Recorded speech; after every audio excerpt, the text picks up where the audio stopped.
अस्सलाम वालेकुम रहमतुल्लाहि व बरकातुहू।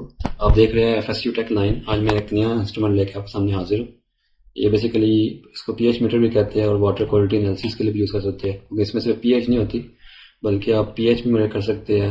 इसके अलावा इलेक्ट्रिकल कंडक्टिविटी भी कर सकते हैं, इसके अलावा TDS कर सकते हैं और सैलिनिटी कर सकते हैं, यानी साल्ट्स डिटरमिन कर सकते हैं। वो मैं बताऊँगा कैसे कर सकते हैं। अभी हम इनकी अनबॉक्सिंग करते हैं और आपको मैं करके भी दिखाऊँगा लाइव डेमो इसका ना। ये हम अनबॉक्सिंग कर रहे हैं इसकी। ये बेसिकली PC कंपनी है, ये बना हुआ है। ये मैं खोलता हूँ।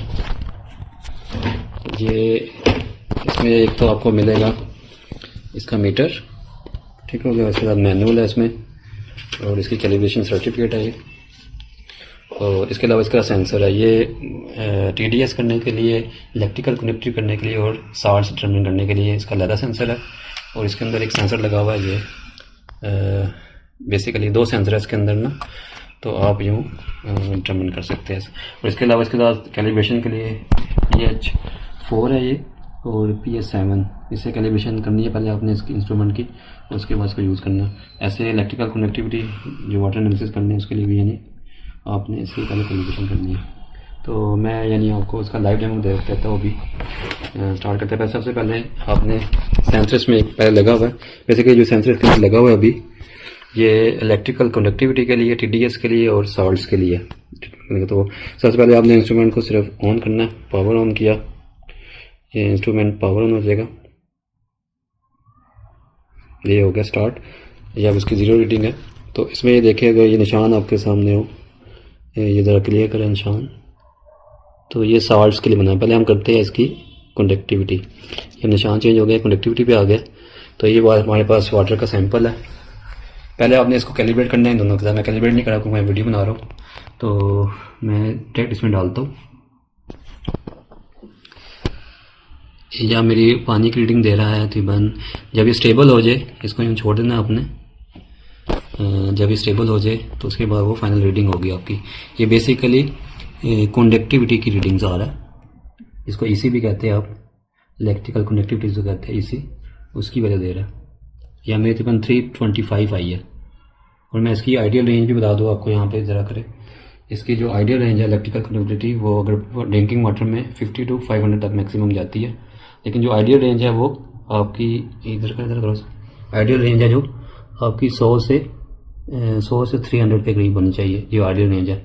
अभी मेरी जो सी आ रही है 333 आ रही है, तो इसका मतलब है मेरी रेंज में है। तो इसकी EC मेरे वाटर की बिल्कुल ठीक है। अब हम इसके बाद करते हैं, हम दूसरे मोड पे लेके आते हैं। दूसरे मोड पे लेके आते हैं। ये मोड है इसका TDS मोड, TDS पे आ गया। अब हम इसकी TDS करते हैं। ये बेसिकली PPM में कर रहा है। ये हमने रखा और ये इसकी TDS ये भी स्टेबल हो जाएगी जब उसका मतलब है आपकी 192 है मेरी फाइनल रीडिंग आ रही है। तो अब यहाँ से हम देखते हैं TDS की जो एक्सेप्टेबल रेंज है वो लेस देन 500 है, और आइडियल जो रेंज है वो 50 to 150 है। तो हमारी ये बिल्कुल यानी तकरीबन आइडियल रेंज के अंदर है। तो ये भी इसका ज़बरदस्त है।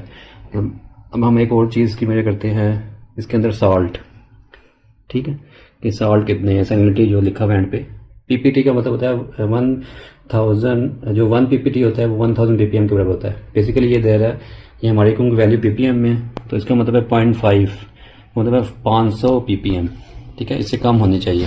तो हम मेजर करते हैं अपनी वाटर की। ये हम मेजर कर रहे हैं। अब देखिए ये रेंज है, इसमें 148 दिया। तो अब अगर यहाँ पे हम देखें, यानी कहते हैं लेस देन 500 ppm होनी चाहिए, हमारी आई है 148, तो हमारी बिल्कुल यानी आइडियल रेंज में। तो इस वाटर की क्वालिटी ज़बरदस्त है। तो हमने ये 3 चीज़ें EC, TDS और सैलिनिटी इस प्रोब से की है। यानी एक ही आप pH मीटर के जरिए, यानी pH मीटर कहते हैं लेकिन इसमें 5 चीज़ें आप डिटरमिन कर सकते हैं। इसमें टेम्परेचर भी साथ साथ दे रहा है, नीचे टेम्परेचर भी कर सकते हैं, और बाकी ये pH, EC और TDS और सैलिनिटी, ठीक है, या साल्ट्स कहते हैं इनको ना। अब हम इस सेंसर को चेंज करते हैं। सिंपल हमें सेंसर को चेंज करना। तो आपने इसको ओपन करना, इसको पहले ऑफ कर लेना और फिर इसको ओपन करना। ये मैंने ओपन किया और उसके बाद इसका ये उतार लेना है। सिंपल इसके अंदर चिप लगी हुई है। तो उसके बाद हमने इसका दूसरा जो सेंसर है वो निकालना। ये pH वाला सेंसर, इसको हमने जो इसके साथ ये वाटर दिया होता है इसके अंदर प्रिजर्व करना होता है। तो ये मैं खोलूँगा, इसको मैं साइड पे रखूँगा और अब ये सेंसर मैं इस पर लगाऊंगा। ये बिल्कुल इसकी पोर्ट के सामने आ जाए, लगाना बड़ा आसान है। ये मैंने लगा लिया, उसके बाद इसका कवर हम बंद कर देंगे। मैंने कवर बंद कर दिया। अब ये pH मीटर वाला मैं सेंसर लगाया, ठीक हो गया। अब मैं इसको ऑन करूँगा, जो मैंने ऑन किया ये भी ऑन हो जाएगा और ये देखिए ऊपर ये pH का दे रहा है, ठीक हो गया। इसको मैंने कैलिब्रेशन नहीं करा, तो कैलिब्रेशन जब करेंगे तो फिर ये ओके हो जाएगा। अभी मैं जस्ट आपको वीडियो बनाने के लिए सिर्फ चेक करा रहा हूँ। अब जैसे pH अभी ये मेजर कर रहा है वाटर की, तो अभी ये थोड़ा सा स्टेबल हो जाएगा। यानी pH जो रेंज होनी चाहिए pH की ड्रिंकिंग वाटर में 6.5 से लेकर 8.5 तक एक्सेप्टेबल रेंज है, लेकिन आइडियल है 7 तक हो तो आइडियल है। अभी ये चेक करते हैं हमारी कितनी आती है। अभी ये चल रहा है, तो अब देखते हैं कितनी आती है हमारी ना।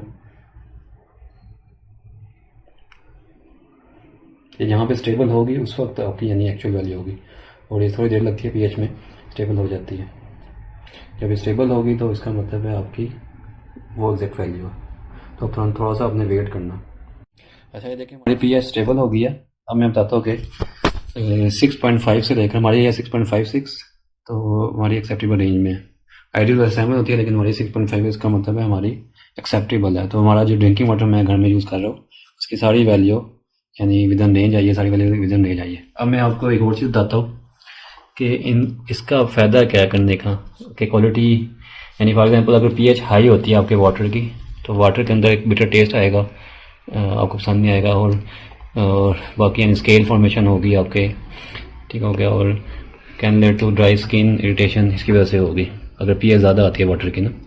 अगर pH बहुत लो है, लेस देन 6.5 है, तो ये भी आपकी ना लीचिंग ऑफ हैवी मेटल्स और ये सारा हेल्थ रिस्क हो सकता है, ठीक हो गया। अगर EC आपकी इलेक्ट्रिकल कंडक्टिविटी यानी आपकी एक्सेप्टेबल रेंज में नहीं है, तो आपके पानी का जो होगा साल्टी या मिनरल टेस्ट आएगा, और स्केलिंग भी हो सकती है, क्रियन भी हो सकती है, दोनों। इसके बाद अगर TDS आपकी रेंज में नहीं है तो bad taste, salty, bitter, metallic, तो ये एक तो आपके जो डाइजेशन सिस्टम है उसको डिस्टर्ब करेगा। और लॉन्ग टर्म अगर उस पानी को यूज़ करते हैं जिसकी TDS ज़्यादा है, तो आपकी किडनी पे इफेक्ट हो सकता है, ठीक है। और मिनरल जो बॉडी के अंदर बैलेंस होता है वो बैलेंस हो सकता है, ठीक हो गया। और उसके बाद अगर सॉल्ट ज़्यादा हो, सैलिनिटी ज़्यादा हो आपके, तो क्या होता है सबसे बड़ा डिहाइड्रेशन इन एक्सट्रीम केसेस में होती है। और ब्लड प्रेशर, जिन लोगों को ब्लड प्रेशर का मसला होता है उनको चाहिए कि अपनी जो पानी यूज़ कर रहे हैं उसकी जो सॉल्ट है उसमें विद इन रेंज होनी चाहिए। अगर तो ग्रेटर देन 500 ppm से है तो उसका मतलब है वो पानी पिएगा तो उनका पानी पीने से ब्लड प्रेशर हाई होगा। लेकिन मोस्टली लोग कहते हैं कि पानी पीने से ब्लड प्रेशर लो होता है, लेकिन अगर उनका पानी की सॉल्ट ज़्यादा है तो उनका ब्लड प्रेशर हाई हो जाएगा। तो इसलिए यानी ये जो इंस्ट्रूमेंट है, ये 4 चीज़ें, ये 5 चीज़ें बड़ी इंपॉर्टेंट है, इनको ये बता रहा है। तो ये बड़ा पोर्टेबल इंस्ट्रूमेंट है, ये हर एक के घर में मेरे ख्याल में होना चाहिए। और बाकी जो इंडस्ट्री में है या जहाँ भी काम कर रहे हैं फूड इंडस्ट्री के अंदर, इवन घरों के अंदर भी पानी जो पी रहे हैं आप, अगर इंस्ट्रूमेंट ले लें तो आप खुद अपनी यानी वाटर की क्वालिटी चेक कर सकते हैं।